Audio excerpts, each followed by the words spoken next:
Ramanna ತರ್ಕಿ sir ವೇದಿಕೆಯನ್ನು ಅಲಂಕರಿಸಬೇಕು ಅಂತ ಕೇಳ್ಕೊಳ್ತೀನಿ.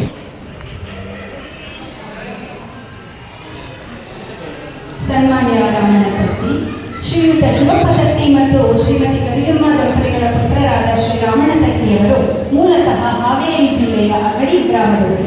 ಇತಿಹಾಸದಲ್ಲಿ MA ಪದವೀಧರರಾದ ಇವರು ಮೈಸೂರಿನ ಪ್ರತಿಷ್ಠಿತ TVS ಮೋಟಾರ್ ಕಂಪನಿಯಲ್ಲಿ ಕೆಲಸ ನಿರ್ವಹಿಸುತ್ತಿದ್ದಾರೆ. ಇವರ ಪತ್ನಿ ಶ್ರೀಮತಿ ಪ್ರಿಯಾಂಕಾ ಮತ್ತು ಮಕ್ಕಳು ಗ್ರೀಷ್ಮಾ ಹಾಗೂ ಮಯೂರಿ. ಕಥೆ ಬರೆಯುವುದು, ಸುದ್ದಿ ಪತ್ರಿಕೆಗಳಿಗೆ ಲೇಖನ ಬರೆಯುವುದು ಹಾಗೂ ಸಾಂಸ್ಕೃತಿಕ ಕಾರ್ಯಕ್ರಮಗಳನ್ನು ನಡೆಸುವುದು ಇವರ ಹವ್ಯಾಸಗಳು.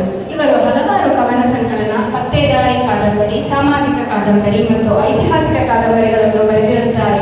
ಇವರ ಜನನಿ ಜನ್ಮಭೂಮಿ ಭಾಗ 1 ಸಾಮಾಜಿಕ ಕಾದಂಬರಿಗೆ ಕಾರ್ಮಿಕ ಸಾಹಿತ್ಯ ರತ್ನ ರಾಜ್ಯ ಪ್ರಶಸ್ತಿ ದೊರೆತಿದ್ದು, ಗೋಲ್ಡ್ ಹಂಟರ್ ಸಾಮಾಜಿಕ ಕಾದಂಬರಿಯು ಕಳ್ಳನೊಬ್ಬನ ಅಸಲಿ ಕಥೆಯಾಗಿರುತ್ತದೆ. ಪ್ರತಿಭಾನ್ವಿತ ಬರಹಗಾರರಾದ ಇವರನ್ನು ಅನೇಕ ಬಿರುದು ಪ್ರಶಸ್ತಿಗಳು ಅರಸಿಕೊಂಡು ಬಂದಿವೆ. ಹಾವೇರಿ ಜಿಲ್ಲೆಯ ಅಗಡಿ ಗ್ರಾಮದ ನಾಗರಿಕರಿಂದ ಅಗಡಿ ಕವಿರತ್ನ ಬಿರುದು, ಕಾರಂತ ರಂಗಲೋಕದಿಂದ ಕಾರಂತ ಸಾಹಿತ್ಯ ರತ್ನ ರಾಜ್ಯ ಪ್ರಶಸ್ತಿ, ಮಂಡ್ಯದ ಸಿರಿಗನ್ನಡ ವೇದಿಕೆಯಿಂದ ಕಾವ್ಯಶ್ರೀ ರಾಜ್ಯಮಟ್ಟದ ಪ್ರಶಸ್ತಿ ಮತ್ತು 2023ರ ಸಿರಿಗನ್ನಡ ರಾಜ್ಯೋತ್ಸವ ಪ್ರಶಸ್ತಿಯನ್ನು ಸಹ ಪಡೆದಿರುತ್ತಾರೆ. ನಾಡಿನ ಅನೇಕ ಕಡೆಗಳಲ್ಲಿ ವ್ಯಕ್ತಿತ್ವ ವಿಕಸನ ತರಬೇತಿ ನೀಡಿರುವುದೇ ಅಲ್ಲದೆ ಭಾಷಣ, ಉಪನ್ಯಾಸಗಳನ್ನು ಸಹ ಮಾಡಿರುತ್ತಾರೆ.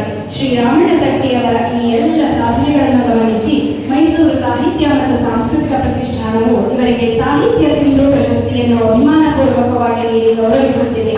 ಅಭಿನಂದನೆಗಳು ಸರ್.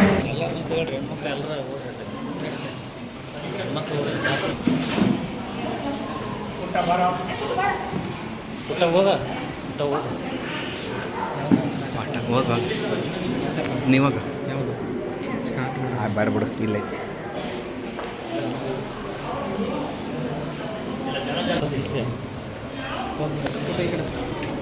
ಓಕೆ